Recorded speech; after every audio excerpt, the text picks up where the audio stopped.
Okay, good morning everybody. So it's a great pleasure for me to introduce the second open day for the new master degree in cybersecurity. So dear rectors, directors, colleagues, and dear students, again, I want to thank all of you for making this possible and happen.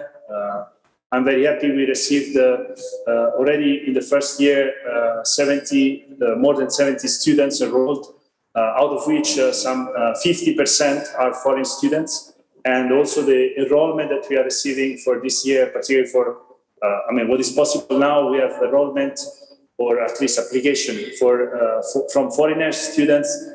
They already surpassed like 400 applications. Of course, there will be a selection process. So we are one of the few cybersecurity degree in Italy. We try to be the best cybersecurity degree. We do the best to be the best. So I want to really thank the university, the rector, and the department that allowed this degree to be set up. I want to thank all the students that already came to PARTE or already enrolled. Some of them because of the COVID, because of the visa, this year was particularly challenging. So I want to thank you also for being able to go through all these challenges. So I don't want to delay it further, so I will leave the floor to the Rector Magnificus, Professor Ritsuda. Thank you, Mauro. Dear colleagues, dear students, it's a great pleasure to be present in this open day of the second year of the degree in cybersecurity. I must say I'm also particularly pleased that finally we see some faces, real faces in front. We have a small squad of the students, and immediately from that I'm very pleased to meet. So welcome in person, and I'm very pleased to see also what Professor Conti was saying, that this degree has an extraordinary success, not only with the Italian students, but with the broad audience of international students, which is an important goal for us. So I'm very pleased that we have such a number of applications. I know that a large number of applications means that there needs to be some selection. So that's the challenging part, I understand, from the side of the students.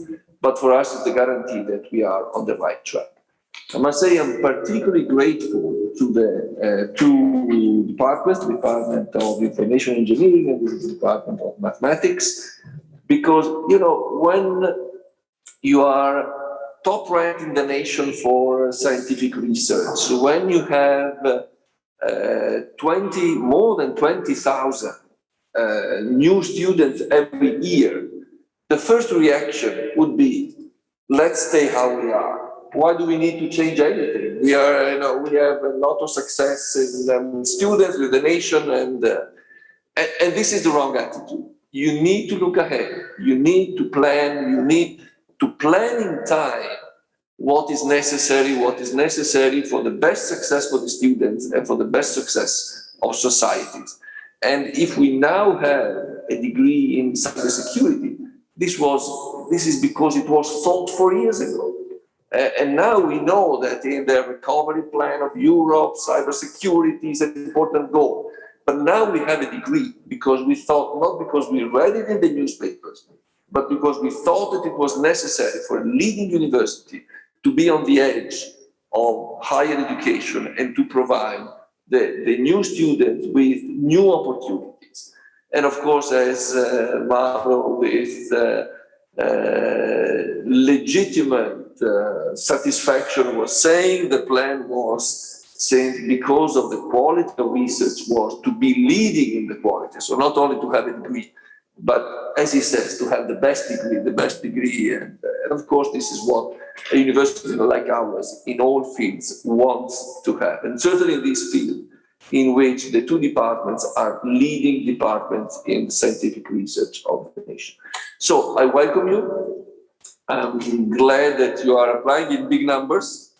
And what I can guarantee is that you're going to find, first of all, a very good degree course, and a very good university. And let me say that once you will be in Padova, and of course, the expectation is that next year you're going to be not on a screen, but as real persons in classroom, 100%. Now, we have been in classroom 50%. We plan to be in the classroom in 100%.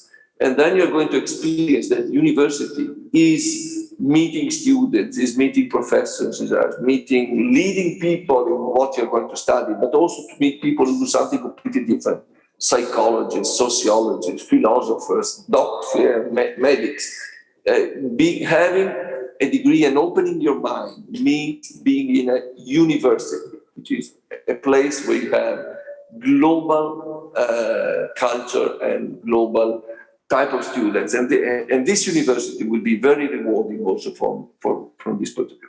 So welcome again, and thank you to the colleagues for this opportunity. Thank you very much.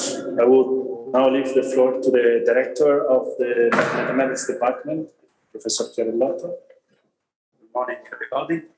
I would like to thank our Magnifico Rettore for his speech. I would like to thank also Professor Mauro Conti for his efforts in this organization of this open day. I am really happy about to be here again for the second year in this project. This is a project we, as Magnifico Rettore said, we planned 4 years ago, together with the Department of Engineering Information. And we thought that it was a moment to answer to some needs coming from the, let's say, the wireless world, the world of networking, the world of internet.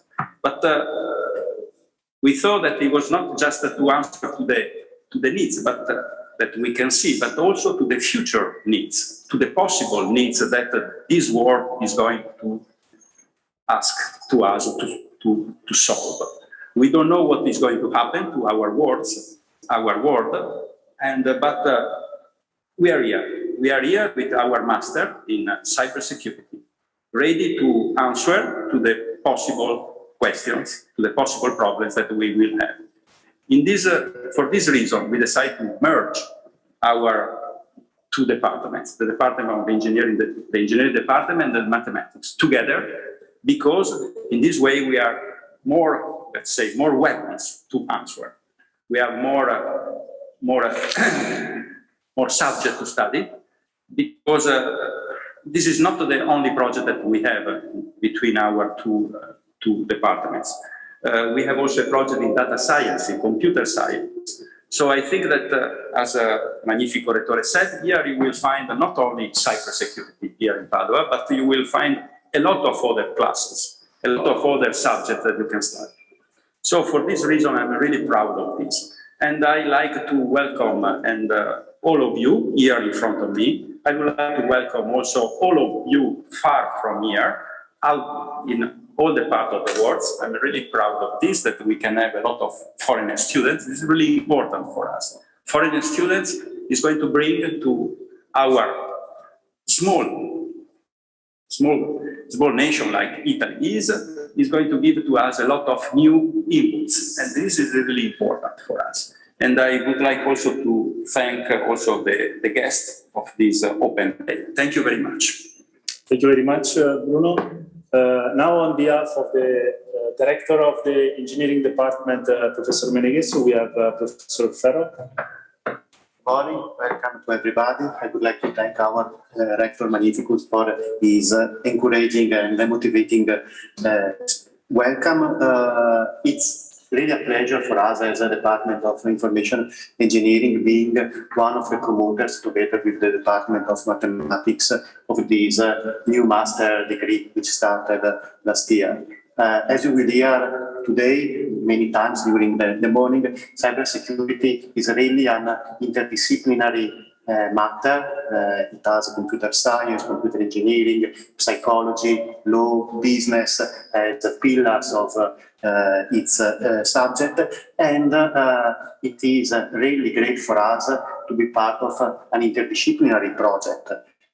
This master degree is one of the first master degrees across departments in our university, and for us it's an opportunity to strengthen the interdisciplinarity of our department.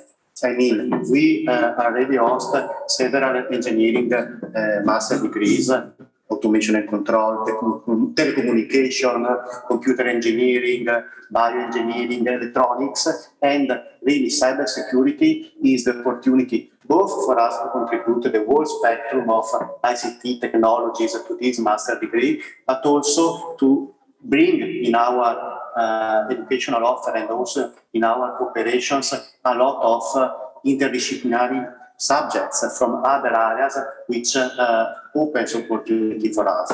So it's really a great pleasure to be part of this project. And it is really important for us, as already the rector highlighted, to be ahead of the time, so to think about how to grow the next generation of professionals and of researchers. And we think, as the world university, that interdisciplinarity is a key in this respect. So again, we are really happy to be part of this project, which has been a success since its first year in terms of students, international students, student satisfaction, and we really strive to contribute to make it a greater and greater success for you, students, and also for our university. Welcome, and thank you very much. Thank you very much. Thanks, everybody, for the welcome address. As you might know, the program for today is that we have first two very prestigious speakers to give an introduction on the importance of the cybersecurity in different types of organizations, and then we have actual presentation to the students of the structure and the working of our cyber degree. So again, welcome everybody, and it's a great pleasure for me also to welcome, and of course, thanks a lot for being with us to our two prestigious speakers. So the first one is Colonel Gianluca Berruti from the Special Unit Technological Frauds of the Guardia di Finanza, which is a branch corps in Italy for financial frauds and drugs and these kind of things, where you can imagine, particularly in financial frauds, the cybersecurity is fundamental. And the second speaker that we have, our guest talk today, is Stefano Grassi, which is a Security Vice President of TIM, which is one of the major telco operator in Italy.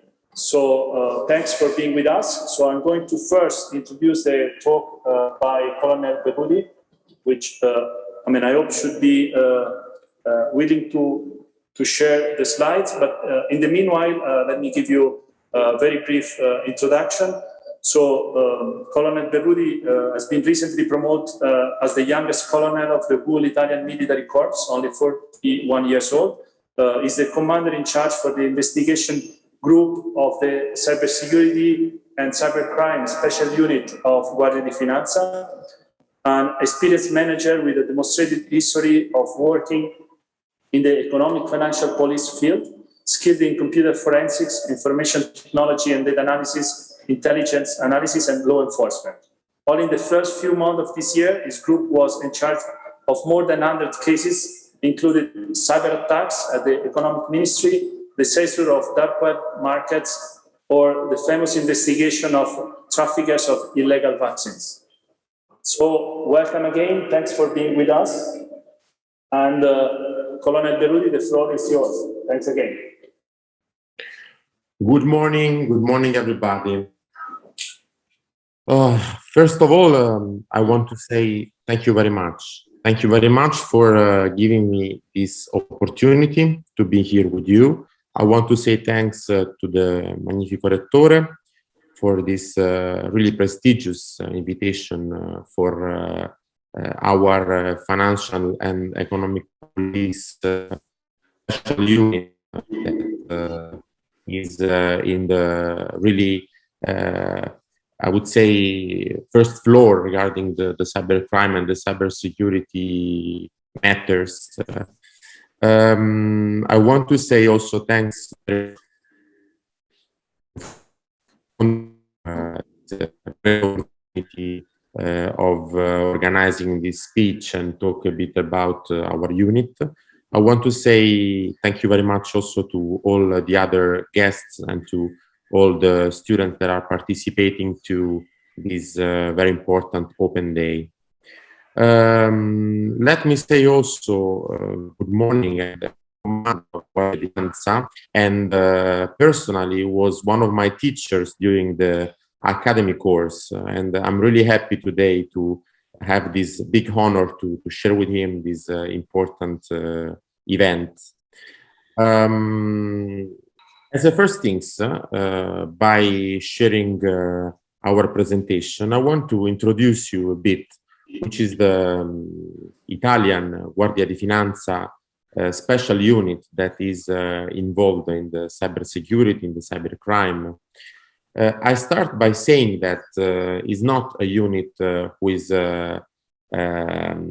basically only focused on the cybercrime in the sense of the incident, in the sense of the typical action of the cybercrimes, but is more a unit who is involved in investigation.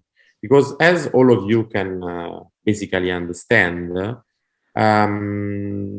after the incident response, after the attacks, there is always an investigation activity that has to be provided by specialists.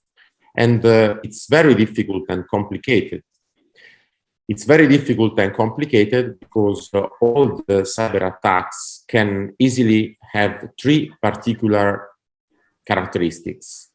The first one, everything at the moment is absolutely, really technological, in the sense that the organized crime is developing a lot of the new technologies, is using always new products.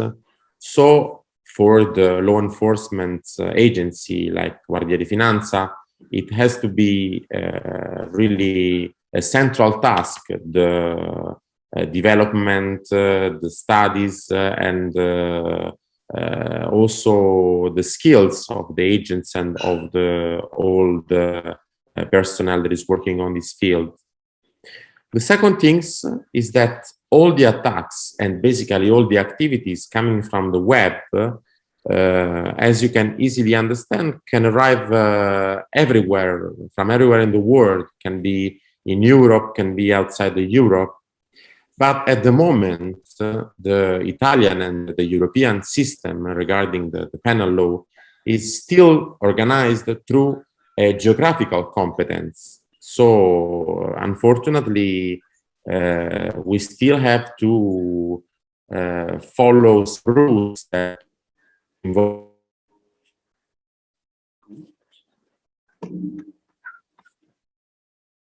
that is really useful and really good for the efficiency of our activities. But at the same time, it's also definitely not as fast and as a single click that is the way that attacks and activities. What I want to say is that we have to be faster. We have to try to being more and more fast and try to solve the problems also directly in the web. The third thing, and it's the most important one, is that I personally believe that at the moment there is no more differences between the cyberspace and the real life space, so the common life space, the material space. What I want to say is that basically there is no activities in the world regarding the law enforcement agency that has no involvement in the web, in the cyberspace. So I personally see, in general, Guardia di Finanza as the economic and financial crime police of all the web. And our special unit is more, I would say, sort of serious fraud office regarding different type of frauds and of activities. In general, as the special unit from Guardia di Finanza for these kind of activities, our nucleo speciale tutela privacy and frodi tecnologiche, that is a special unit for privacy and technological frauds, as you can easily see, is divided into two units. One involved directly in the privacy stuff, so the GDPR, so all the activities regarding the inspections that are ongoing for the privacy matters, and the other one for the serious technological matters, so the serious fraud, the serious activities. And as it was said at the beginning of this speech, we have a lot of very difficult and technical cases. Recently, we were in all the press because of the problems regarding the vaccines and all the traffickers that are trying to sell the vaccines outside the public channels. We were also involved recently in some very difficult attacks on the Ministry of Economy and also Guardia di Finanza structures. So we have a really big matters that every day try to involve our unit and our personnel. We are organized that in our structures with a general head of the whole unit, that is General Flavio Urbani, and behind him there are 5 groups. 4 of them are involved in the technological frauds, and 1 is involved in the privacy matter. Each group has 1 head of unit and 1 coordinator, and basically we have more than 100 investigators that are involved every day in these specific matters. Behind this short introduction of the unit and our tasks, here there is a short summary. So we are involved in the judicial police investigations, in the network monitoring, in the fight against online illicit financial activities, in the privacy protection, and also we have a strong part of education's technology hub and the collaboration with the other departments. Today, I want to show you and introduce you 2 of our most actual and famous cases. The first one is really actual because, as you all know, next week is gonna begin the big event of the Euro 2020 regarding football. So I want to show you a bit about the operation known by the press as the Perfect Storm. The Perfect Storms is concerning the internet protocol televisions networks. That is basically a really important technological new big task that is the way that now also the big networking are trying to develop the TV services because it's a way of developing contents through the internet and not through the normal television channels. All the big networking at the moment are developing these kind of technologies. As an example, Sky is developing the Now TV, so it's a way very similar to the crypto matters, where you are seeing at the moment that the blockchain is developing by the banks and by the big players. But as I said at the beginning of my speech, unfortunately, the criminals arrived before, and they developed this very intelligent and smart system that is the illegal IPTV There is really a parallel way of developing contents by using the big television networking. Here you see easily how it works. No, you have a source that is always a legal service who has been bought by the criminals. Then you have a big infrastructures normally developed all around the world. Then you have dealers who sell these services, and then you have users that buy the service with a really economic price, especially respect on the prices that are published by the big networking and the televisions. As you can see here, regarding the source, we found in our activities more than 1,500 illegal smart cards. We have 30 search and seizures all around Europe here. So you see Italy, Malta, Spain, Sweden, Belgium, Lithuania, Slovenia, Germany. As I said, our special unit is really specialized. So instead of going and seizure only the smart card, before we studied the system and the way they develop these contents, and this was really useful for us because then we had a big coordinated operation all around Europe and around the world.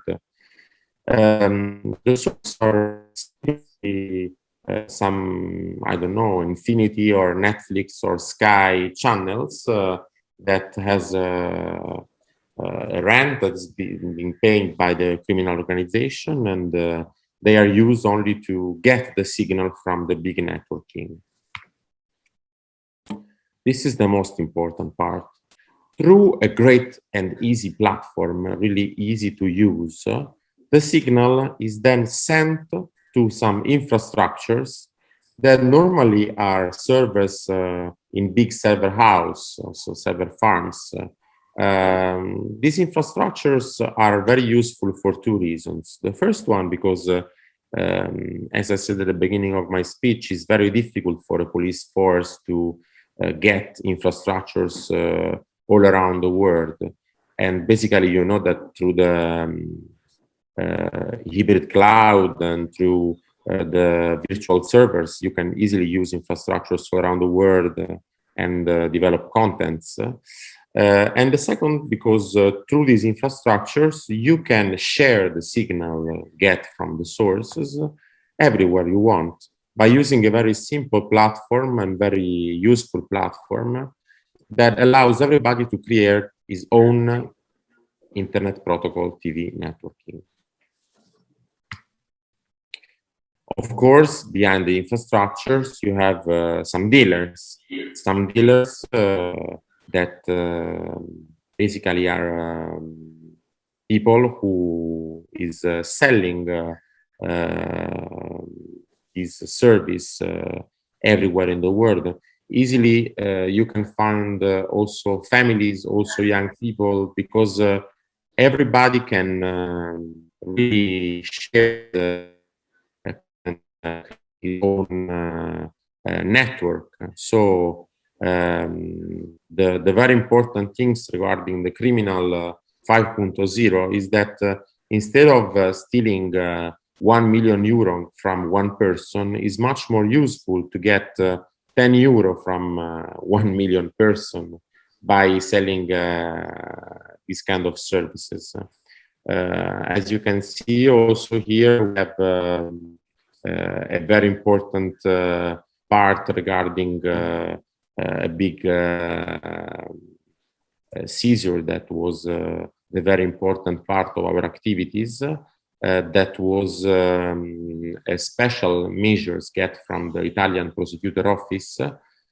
We decided not only to go for the detention of the members of this organization, but mostly, and that's why we call the perfect storm, we get one initiatives for every categories of persons involved.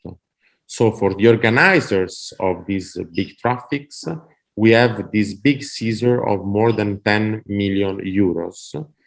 Seizure that was always was also involving guards, cars, and apartments all around Europe. And this was much more powerful as a measures than the detention, because when you get the money and the economic interest, of course, you are much more performant than going only for the detention, that these people after a few months just you know, end up and go again to do this kind of business. But the very important thing is that we found a big network of more than 200 people involved as dealers. And then finally we have the users. Users, that is common people that are basically buying this service and trying to easily, you know, go under the idea that there is nothing wrong with that, that the principal TV networkings are expensive. And this is what really the criminals want, so that people doesn't really feel bad over committing a crime. And so these allow most of the criminals and the dealers to sell millions of these services all around Europe. Just imagine that by the day we join the infrastructures and we switch it off, we have more than 50 million people that was inside the platform, and 5 million was the number of the people from Italy. So we have more than 100 people that were searched, mostly in Italy, and it was really interesting because it was normal people. I remember when we went into a flat in Rome, and it was a family that was working. The man was working in a hospital, the woman was, so it was normal people, and they really didn't know what they were going to do. They were committing a crime, and also that they are, and this is the most important things, providing money to the organized crime, because behind this kind of business there is always organized crime. It's not a simple organization, but there is always someone who is taking advantage economically of this big business. Here there is a quick summary of the operation. You see 136 people under investigation for big crimes regarding the copyright, the cyber fraud, the illegal access of cyber systems. It was an enormous operation with more than 88 departments involved, from Guardia di Finanza and from some collateral police offices. And then you have more than 600 Guardia di Finanza officers on field together in the same day. In the day it was really important for the operation, and about 300 external collaborators from other police corps. So there was more than 1,000, more or less 1,000 officers on field during the operation days. When I talk about the perfect storm, is because this operation was at the end something really important, because not only of the results, but because as I said at the beginning, there was one measure for all kind of participants. So the clients who were seized, the organization that got the economic measures and the detention, the big seizure of all the resources. There was activities, as I said, in more than 19 countries in Europe, together in the same days, for getting all these big sources. And the most important things, apart from the European countries, through the Eurojust it was possible to operate directly with the colleagues in all the European countries. And then through the international cooperation, the Interpol and the Europol, it was possible to involve also other 5 countries from outside Europe. So United States, Ukraine, Switzerland, United Kingdom, and Russia. What I want to say is that this operation is really important for us because apart from the big results and the big effect that has on the press, for some education skills we try to develop to the young people, we want to sell a very important message. The first one is that Guardia di Finanza is the economic and financial police of Italy. And the first matter is that Guardia di Finanza has to defend and protect the interest of the clear and of the serious, regular, and I would say good companies in Italy and all around Europe. When I say good companies, I mean companies that respect the rules, companies that have interest and provide job, pay taxation. So Guardia di Finanza is not only a police and financial corp who try to persecute the people and it's involved in the tax evasion. Is also a corp who has to protect this interest of the companies who are serious, who follow the rules, who has all these important skills. And the second thing is also really important. We want to develop through the young people a culture of the culture of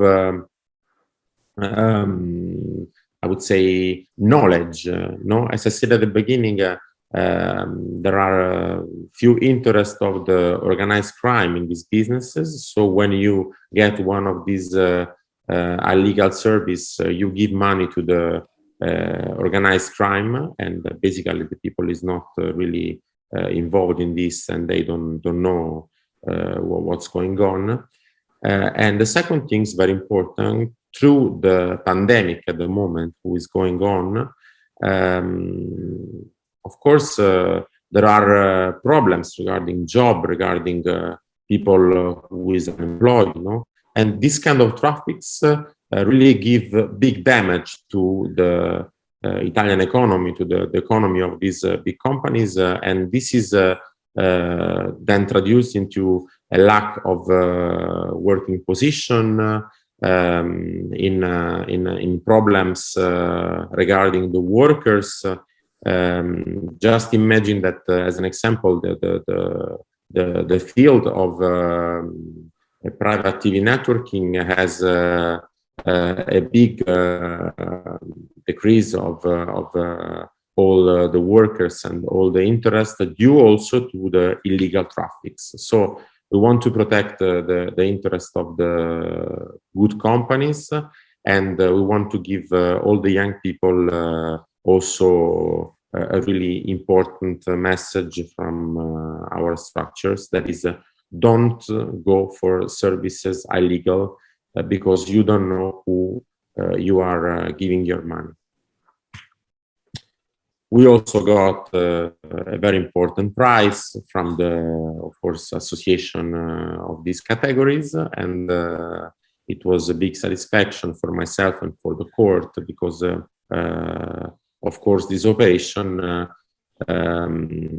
due to the technical activities and the economic and financial activities, provide in general a big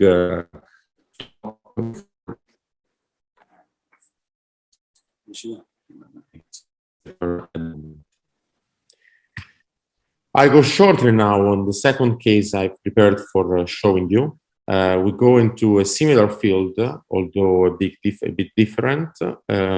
This is the famous case of the VAS on mobile phone. So what is the VAS? The VAS is the value-added services. When I talk about the value-added services, I'm talking about all these services, subscription that are used in order to get extra services like news, games, football, adult horoscopes. And the particular things is that you get these services and you go on a direct bill in your telephone company's account. So you can easily buy one of these services without paying at the moment through a credit card or something, but by having your credit decreased, or simply if you have a monthly bill, by having this discharge in your monthly bill.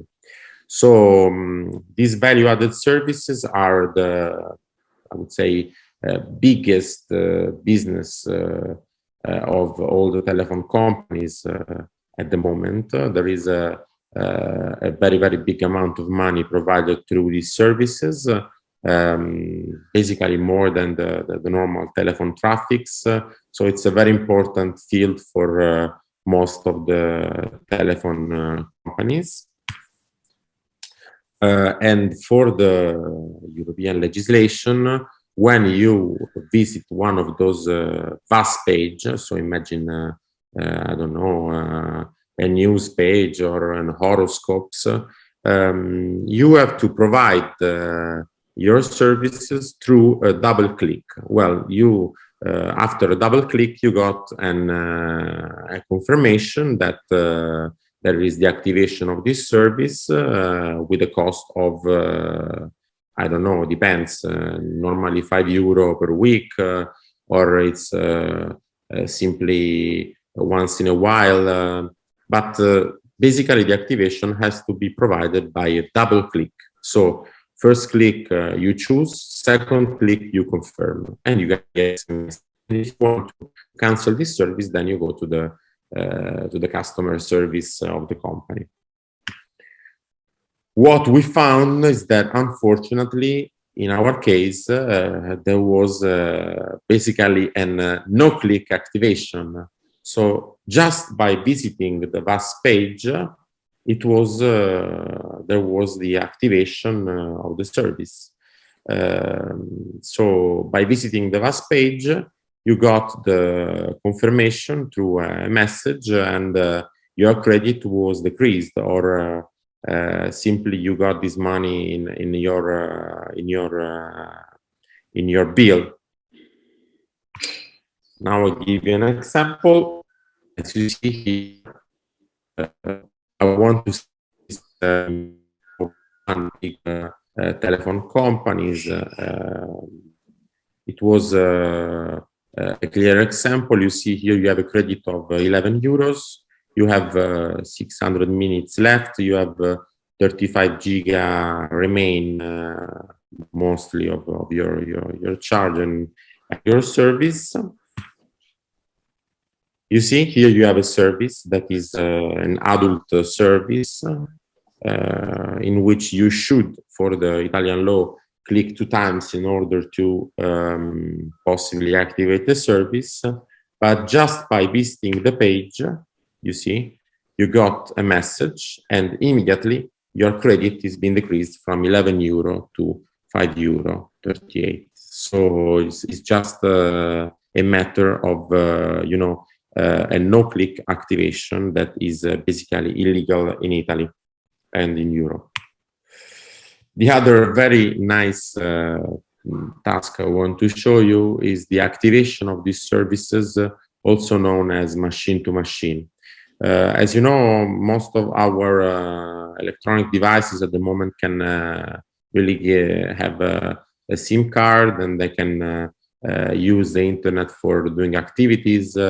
We all think about Alexa or other big companies, but maybe Apart from this, you have also some other services. We think about the alarm, we think about some other big services at the moment, the smartwatches or I don't know, there are many of these. Well, basically, in our investigation, we found that these electronic devices were activating some bus services. How this was possible? Most of the time, the SIM card using in the electronic devices has already activated the machine, the bus services. So this is also another conduct that is not possible to accept. As I said, it's similar to the Internet Protocol TV networking because it's also, you know, studied as a fraud in order to get more people, because most of us in our everyday life we really don't follow the 5 euros or the 10 euros that are maybe in our telephone bill, or, you know, old people and some less computer friendly people are not really, you know, interested in what's going on. They don't follow, they don't. So it's kind of fraud who involved really thousands and thousands of people. As an example, the Italian prosecutor of Milano, Mr. Francesco Greco, who is the leader of this investigation, was himself involved into this fraud. He has an illicit activation of services through this channel, and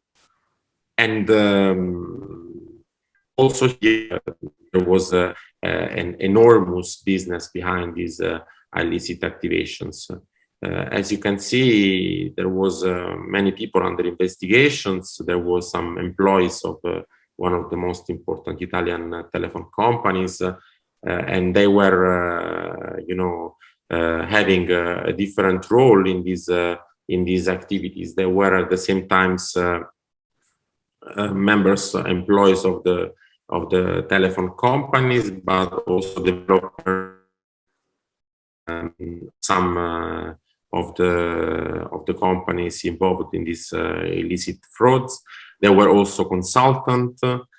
So basically, the biggest results is that we got 33 million euro seized for these illicit activities, but mostly the company itself made an internal investigation. They underlined the behavior of these employees, and they returned 20 million euro to the citizen that got this illicit activation of value added service illegal. This is the most important conduct that were provided by these guys. So cyber fraud, abusive access to cyber systems, also attempted contractual extortion, because when there is all this money, as you can easily understand, that there was a big compromission of the systems.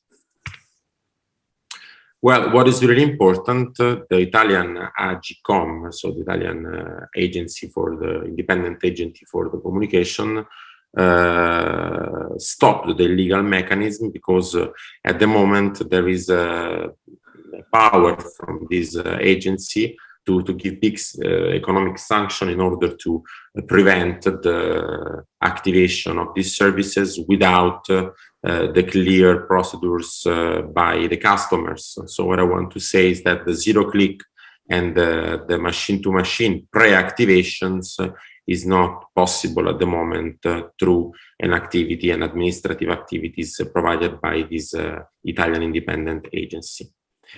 Here you see, as the other case, some of the most important press releases.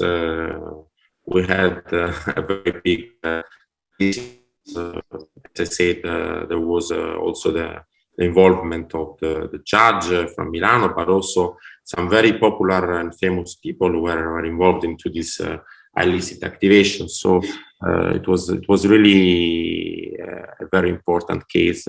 Both of the cases I've shown you at the moment are still ongoing, and there will be soon important news and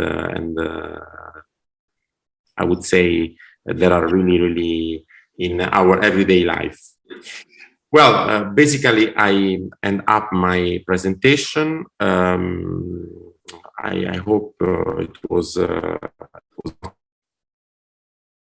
was important for me to underline and to explain you what is behind the activities of the Guardia di Finanza special unit on cybercrime and cyber frauds and cybersecurity.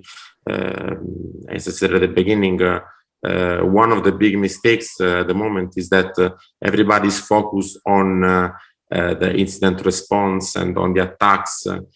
We are trying to go a bit through this. So there is always an economic interest. There is always, as you can imagine, the ransomware in the old cases, there is always money behind, no?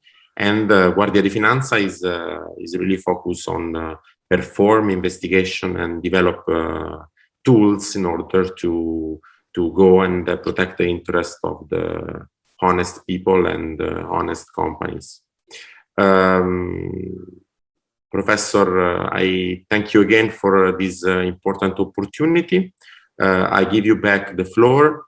Thank you very much for your attention, and thanks again to the Magnificus Rector and to Mr. Stefano Grassi, who I say again welcome, and I send you my best regards. Thank you very much.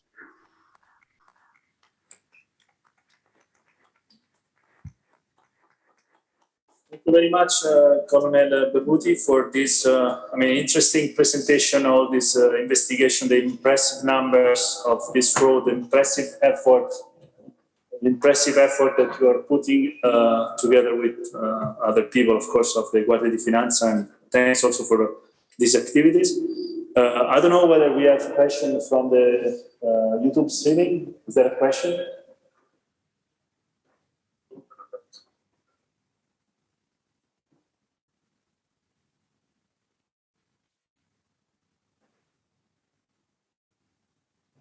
We have some instruction for who is attending the talk in English. We have a translation for the next talk, so you have to choose, I think, the language. Do we have questions from YouTube? No. Okay, then I would ask you maybe a simple question. We have a question from the audience. You have? Yeah. Just come closer. Come closer. But thanks for the very interesting presentation. I'm Nicola Laurenti, one of the professors in this course. You underlined how important it is to increase the knowledge and the for the young people that on what you're doing. But I think that what is also interesting for our students is what would you like them to bring or to learn in this program so that they can be more useful to the financial police, even both from the point of view of whether some of them will work with you or as citizens, as collaborative citizens. I don't know if the question was. Yes, of course. Well, I've chosen these two cases because you know are a bit different between the normal activities that we do in the cybersecurity and cybercrime. just because, as I said, there are different messages that the economic and financial police want to send to the audience and to the young targets. No, I said that it's very important that everybody knows exactly what's going on. As an example, regarding the Internet Protocol TV network, we decided to realize the operation during one of the biggest day of the football matches and the content with the copyright. So we organized a technical response that was a big panel that arrives directly in the houses of everyone who was using the illegal IPTV. And this was very important for us, for the information, for the also the warning, you know, to people, of the young people, saying, listen, you think you are not doing something wrong by buying this service, but basically, first things, you are committing a crime. And this is really bad for you, because from this moment we know who you are, and we know exactly what you are going to do. So everyone who was using the IPTV networking was traced by our system, and we could possible identify him. As you know, in Italy, this conduct is sanctioned with jail, so with 3 years of jail plus a very big sanction, also around 15,000 euro.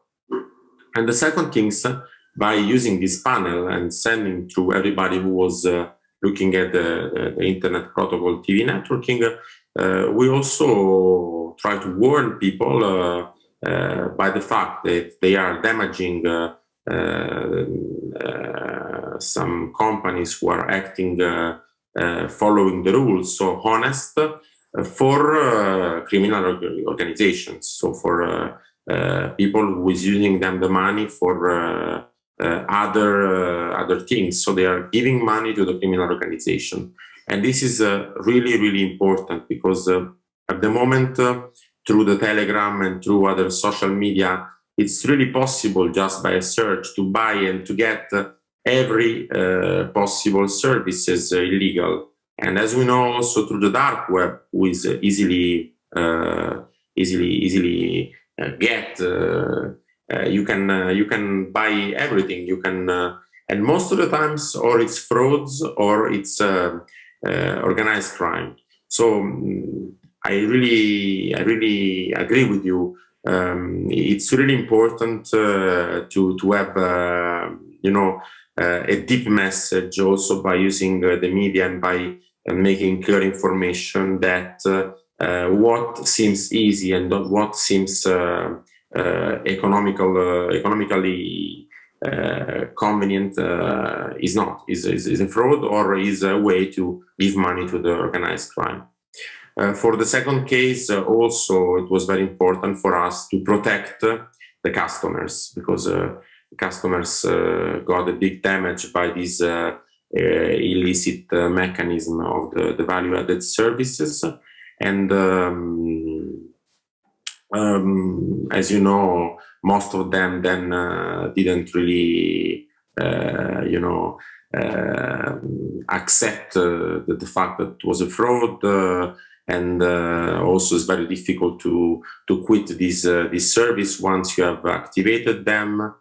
So we want to give a big response to the customers, saying we are here to protect your interest and to protect the people by these big frauds. Thank you.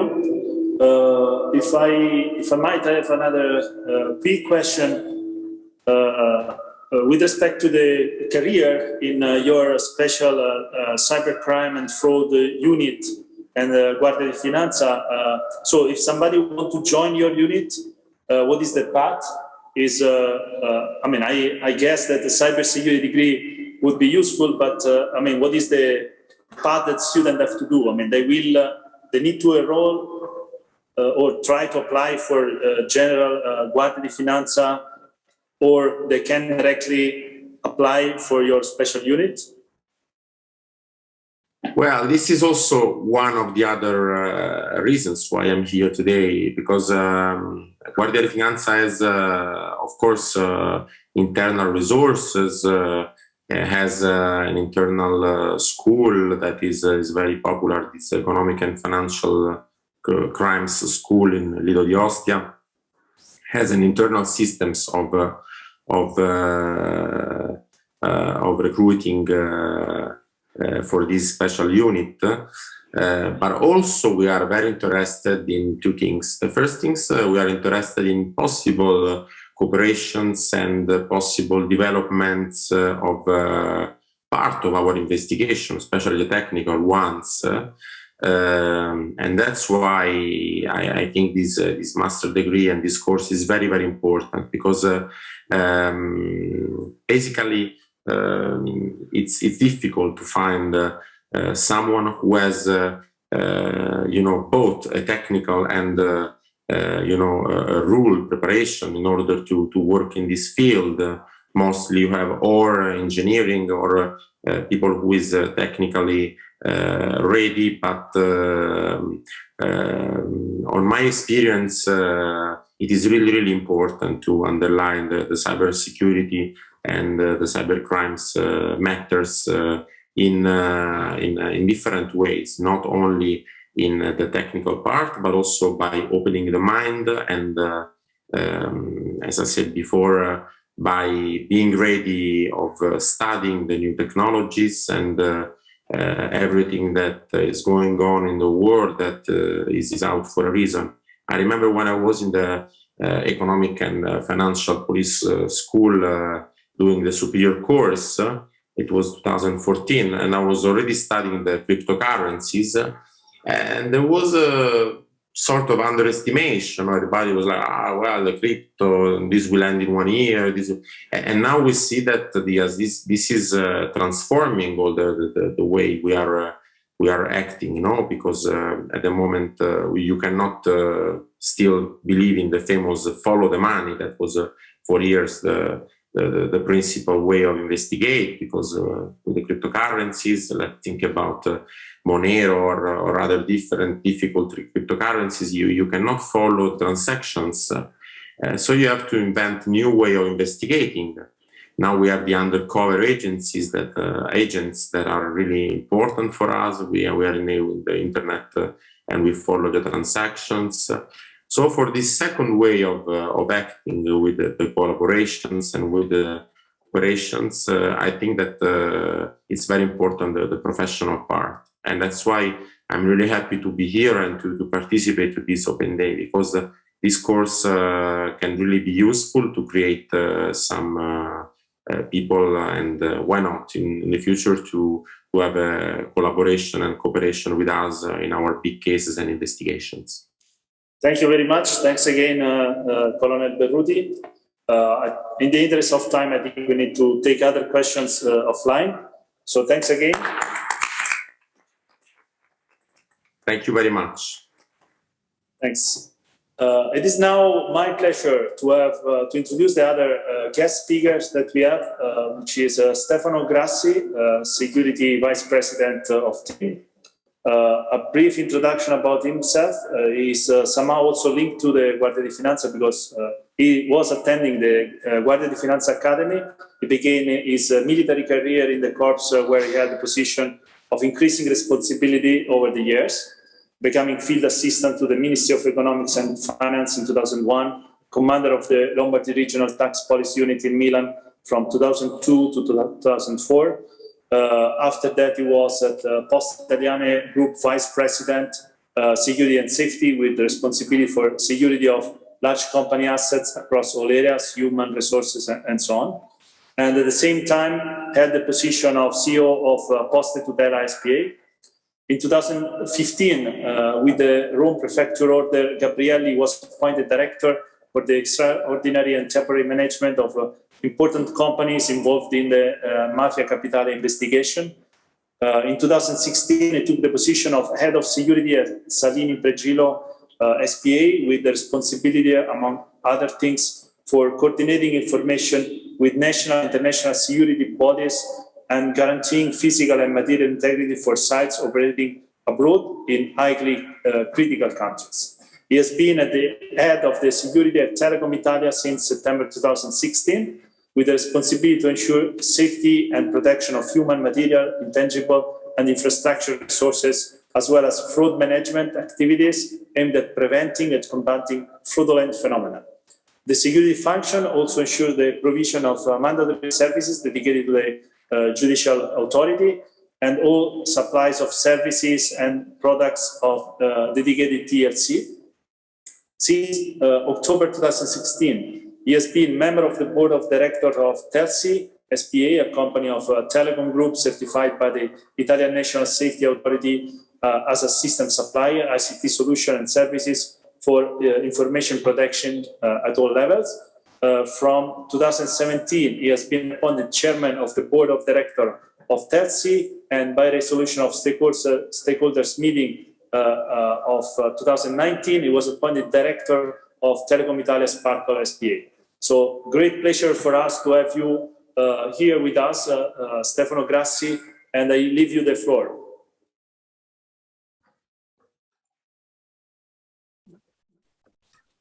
Eccomi, buongiorno a tutti, mi sentite? Good morning to everyone.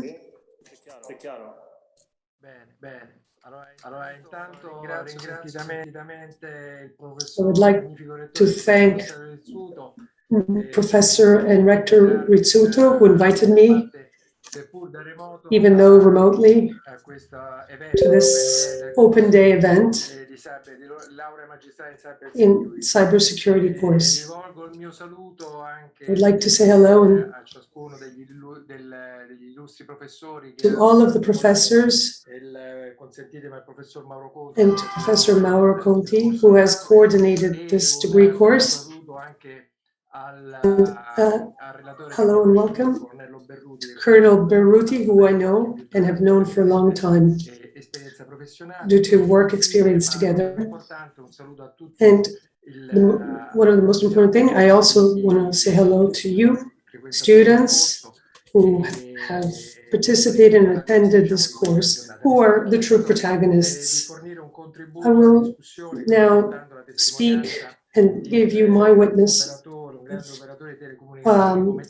what my experience within TIM is, Italian telecommunications company.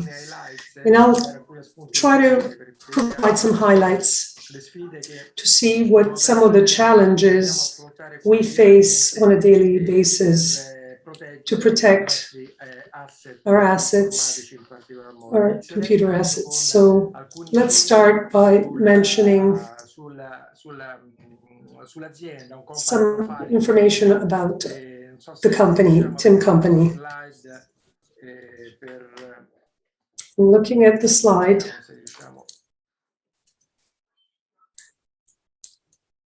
so I would start by TIM has a fundamental role in digital development in Italy, and digital development obviously reflects economic, social development of the country. So here are some of the figures. TIM was one of the biggest telecommunications. It was one of the first 5 telecommunications company in the world. It has a branch in Brazil with 52,000 employees, and only 10,000 of these are in Brazil. Some of these figures also show how complex our company is. Particularly, we will show you how our organizational model in terms of security. So security has always been our forte and central. Our mission is to protect assets, tangible assets and intangible assets. And coherently with this mission, we have organized our company into four areas. The first is governance, that addresses the budget control, like budget management.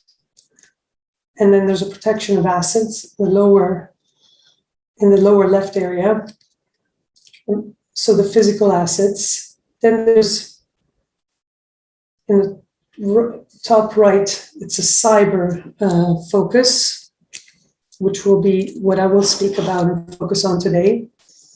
And finally, an area that has to do with institutional activities, managing institutional activities.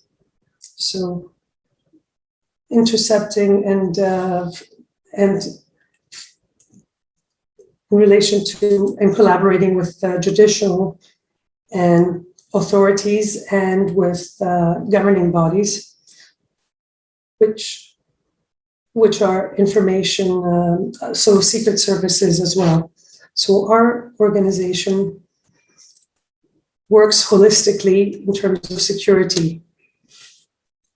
And it kind of counts Anglo-Saxon models, which we can say are ahead of us compared to European models.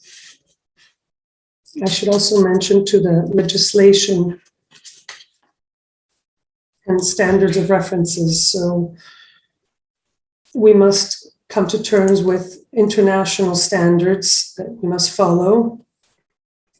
And the slide shows you the most important legislation. So starting with at the European level, so European directives. Even in Italy, the requisites, legal requisites in terms of IT security continue to evolve, because even legislators know that there is a need for improvement and to be safer and work towards more security in terms of deploying the services, and all these must be guaranteed in a safe way. Tim is under Golden Power legislation, which foresees special powers from the government, which consist in imposing prescriptions and legislation that are stringent in terms of security. And the company must continuously undergo checks and monitoring. Again, we must remind that legislators in these strategies must involve agencies to fight cybercrime and strategies of mitigations of cybercrime risk, which impact companies. So in the last legislation, we see the perimeter, which imposes laws where each company must offer essential services that gear towards security. So on the one hand, we must applaud this kind of strategy on the part of the state to promote public health of information technology through the involvement of companies. So creating synergies between the public and the private sector. As a manager of a company, it kind of norms, impose measures, security measures that are important for the company under an economic perspective, and to ensure good work conditions and organizational conditions. And then we will talk about the cyber scenario. So we would see that the growing interconnection in all domains, in the social domain and in the political domain and military domain, poses new challenges. On this slide, you will see some numbers which show the growth that will continue, and this trend will continue over the next upcoming years. The Internet of Things in the next 10 years will have 150 million connections. Points of strength. So countries that have advanced technological, that apply in important technological advances will have a stronger position. So the cyber risk of crime, the cybercrime risk, is one of the top 10 risks. So like pandemics and climate, environmental disasters, or water shortage. So cyber is one of the top 10 ranking threats, just to show and highlight how important this type of risk really is. So the world of data is fundamental, as shown by the previous speaker. So today we are within an digital information. So there are 5 billion people who have a mobile phone. 80 million people in Italy have mobile phones with SIM on a population of 60 million. So device that constantly exchange email, images, chats. So our world is constantly transmitting information. This slide shows the type of attacks. So the motivations vary. So the occasional hackers, which the type of hacking can vary, and it can go all the way to organizations. So organized forms of crimes that work close to more organized crimes. So it's so that this fight goes across boundaries. So cyber risk is an extremely profitable activity, and this is evident because the risks are very low. The digital surface keeps growing. The speed of digitalization keeps growing.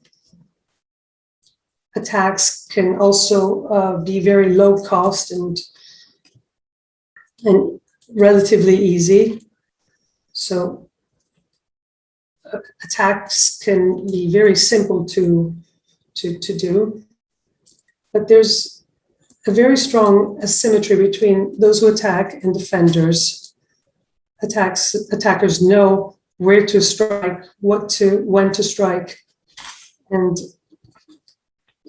so the defender does not know when and how he will be attacked. So here are some cyber attacks, and you probably know some of these corporate realities. They're also public administrations as NISA, and one of the latest is the one that involved the American company, the Colonial Pipeline, which had a ransomware attack, and where they paid $5 million. Even the media sector has had cyber attacks. And here too, you can see even very recent cyber attacks.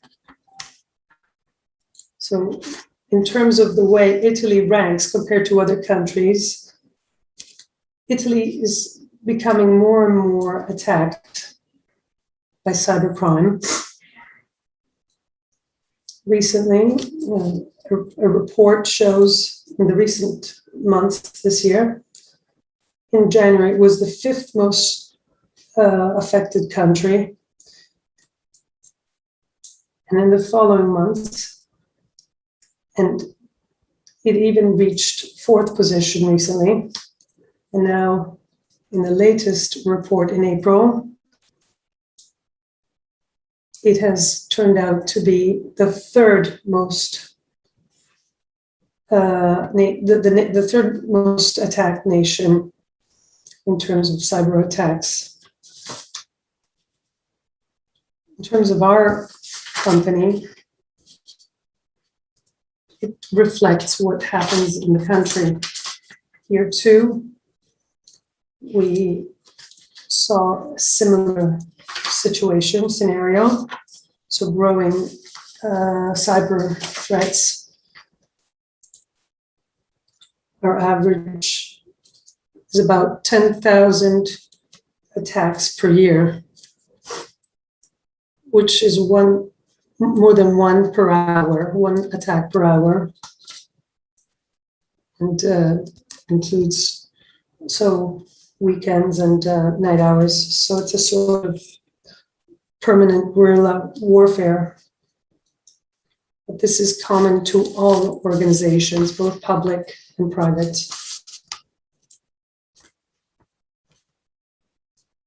It would be important to say a few words on how we organized our cybersecurity within TIM. So it covers 360 degrees.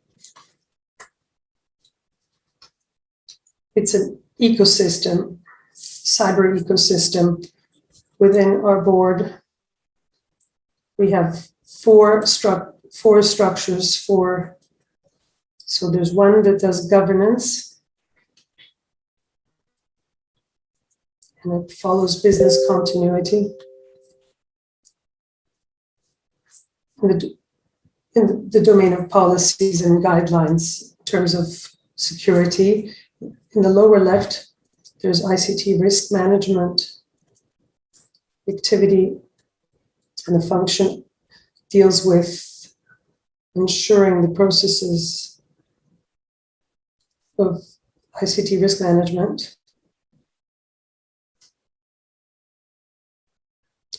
Monitors, in terms of security, all of the IT assets.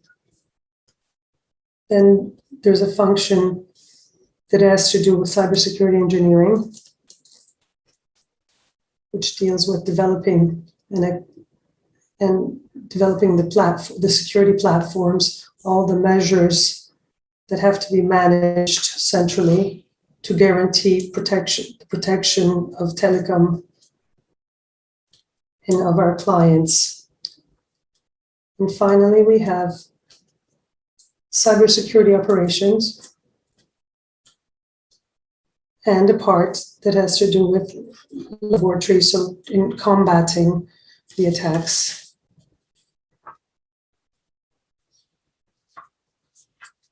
We also adopted a strategic plan. So the management is followed and developed through a strategic plan that is a 3-year plan,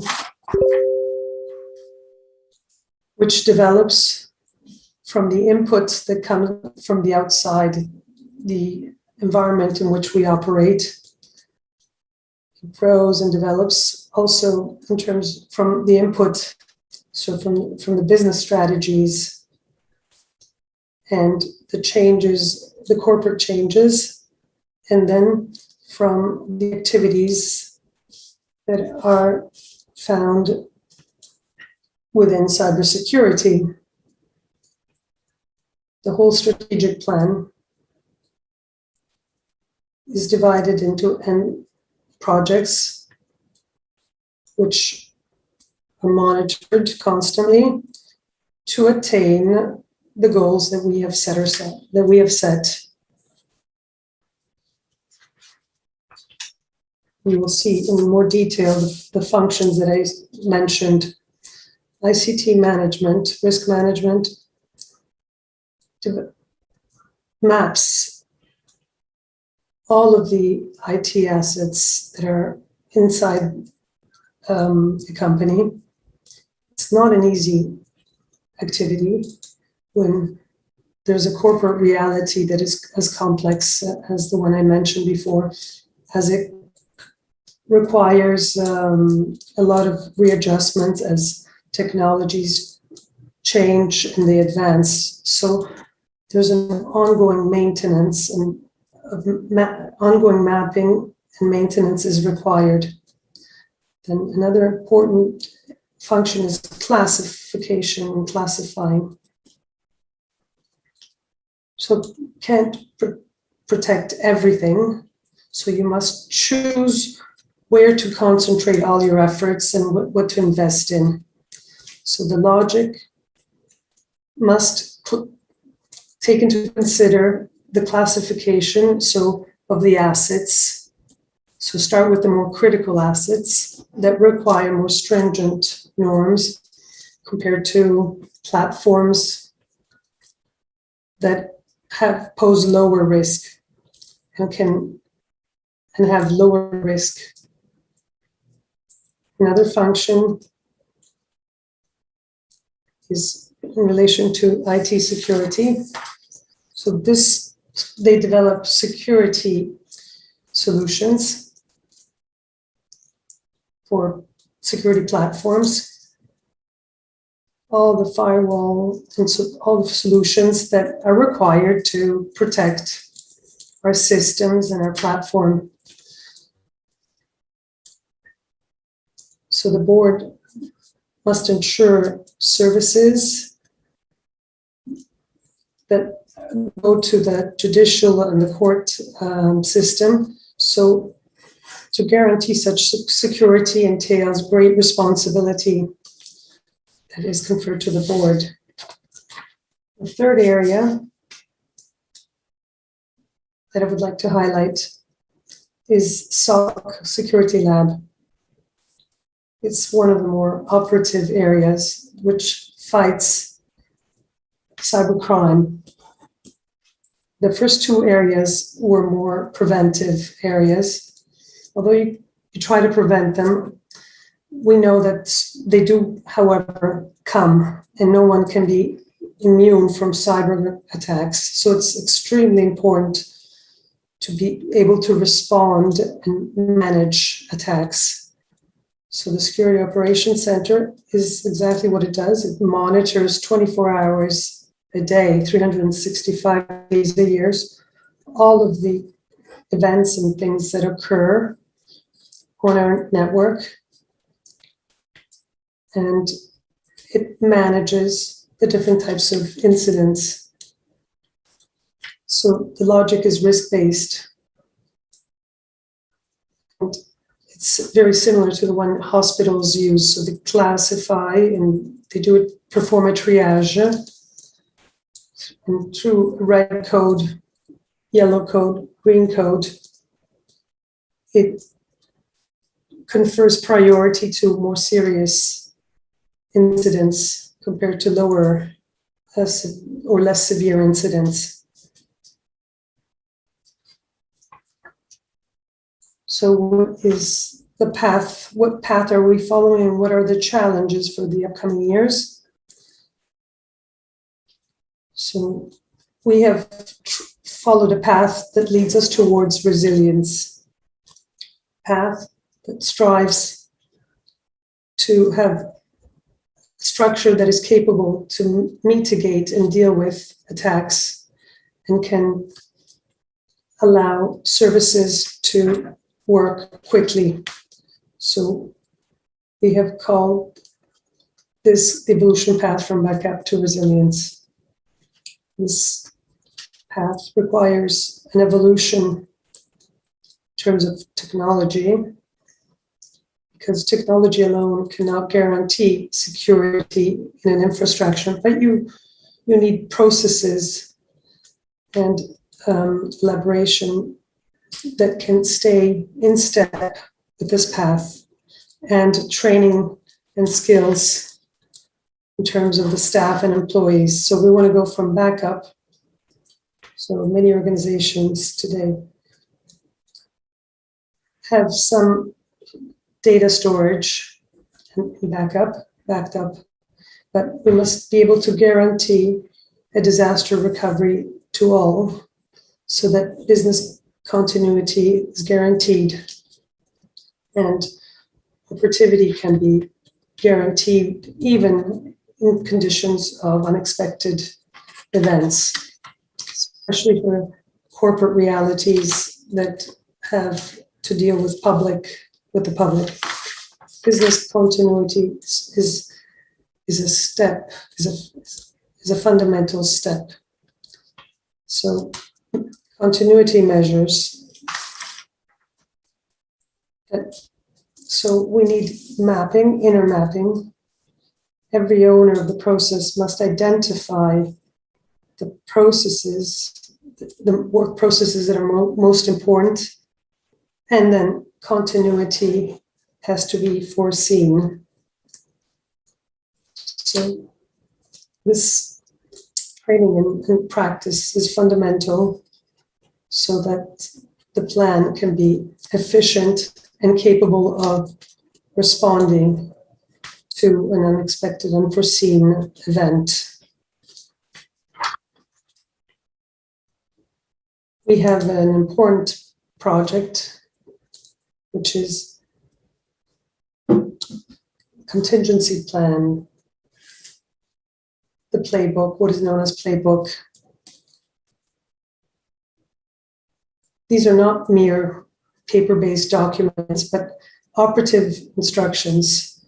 So faced with a cyber attack, everyone must be aware of how to respond and behave. So the goal we have set ourselves, which should be concluded in September, is the playbook, which give very detailed, concrete instructions to all operators and users to be able to deal with a critical situation. So to contain and limit the damage, and to be able to have proper involvement of stakeholders, which is a central aspect in managing a computer attack or a computer attack. I'd like to devote the last 2 minutes to the true topic of the day, the central topic, which is the need and the skills for experts that have to do with cybersecurity. In the last few years, if we can say that there is no shortage of employment, certainly cybersecurity. Recent report has revealed that there are plenty of businesses and corporate realities that are looking for experts. Each business will have people involved in cybersecurity. So the demand and offer for cybersecurity experts is growing more and more, because there is a framework, a legal framework, so international and national laws that impose all kinds of structures, whether public or private, to ensure protection from cyber attacks. And there's also growing awareness in all CEO boards that they are aware of how important for the success of a business it is to have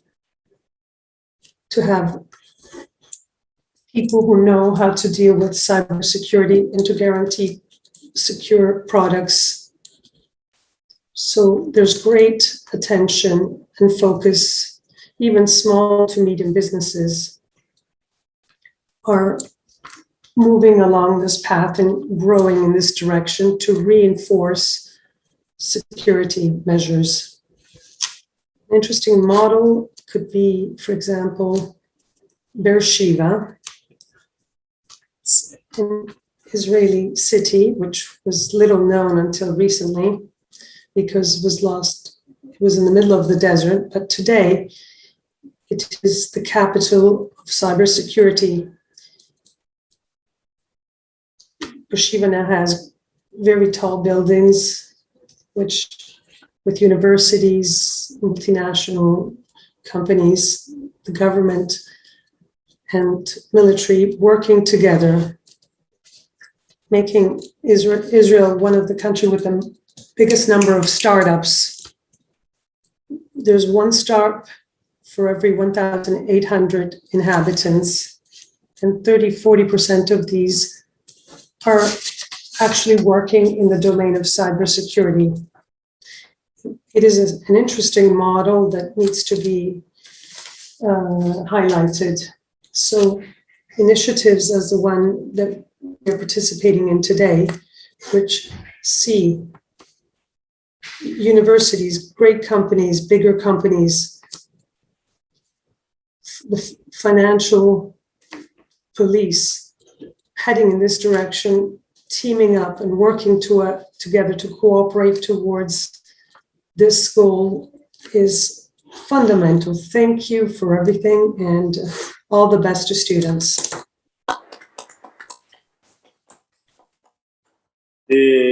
Grazie per il suo intervento. Dovrebbe esserci una domanda da Zoom, se si è riuscito a collegare, al prefetto abruzzese che immagino conosca. Che saluto affettuosamente. Vediamo se riesce a fare la domanda, altrimenti leggo io. There's a question from the prefect of Abruzzo. No, ok, leggo io la sua domanda, scritta in inglese, leggo in italiano, così semplifichiamo. Caloroso saluto all'avvocato Stefano Grassi. Ha una domanda che parte dall'osservazione che TIM ovviamente è l'operatore telefonico telecommunications company that is the biggest company in Italy. Chiede, diciamo, un po' a supporto di quello appunto che stiamo facendo qua in questo evento, quali sono le specializzazioni che sono richieste da parte dei giovani che aspirano a lavorare by the company for younger staff and employees in terms of cybersecurity.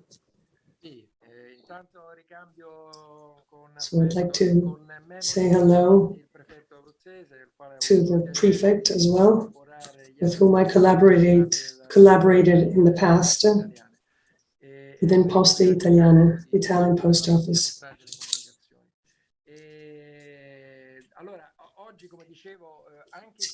Today, TIM, like all organizations, requires and calls for expertise. So we recruit people who know about cybersecurity. So our company can be said to have an appeal because within this company, you can touch hands-on what is the digital evolution. So, which means 5G, cloud computing, all domains that are extremely interesting for anyone who's interested in this domain. The type of professional figures that we look for, or that rank high, are, for example, very operative roles like Security Operations Center, so who manage information and mitigate cyber attacks, two activities, two forensic activities to see and investigate where the attack came from, two more analytical roles, so analysts in terms of cyber, two management roles in a higher. So, for example, in human resources with budget that relate to the various stakeholders. So we offer and we require these figures. So our company is currently looking in HR of this kind of profile, since the market requires this high turnover. So we find figures who leave the positions to find more appealing positions. But to young people, I'd like to say beware, because very small companies that can be aggressive in terms of political recruiting may be destined to be unsuccessful and be short-lived. So, of course, a bigger company can ensure greater stability and greater training, which smaller companies can't ensure. Grazie per questa risposta. Ci sono altre domande da YouTube, non mi sembra. Altrimenti nel frattempo le farei un'altra domanda io. Se può, diciamo, darci un punto di vista sicuramente privilegiato, qual è il suo point of view on the intersection between telecommunications and cybersecurity and the national plan of resilience. Are the measures clear and opportunities clear in terms of resilience and development, recovery? It's an interesting question. The national plan has focused on digitalization, which they're working on now, and also dealing with themes of resilience. An agency has been created in terms of cybersecurity. Until now, management and coordination of strategies, resilience strategies, of bigger structures and public administrations were within the department, within the DIS department, which is ministry. So within the world of intelligence, with the arrival of Prefetto Gabrielli, a new agency, a new digital agency has been established. It will provide the guidelines and ensure security for all critical infrastructures in the country within a logic of partnership between public and private. In this resilience plan, it will play a central role. We will see this confirmed in the next few days.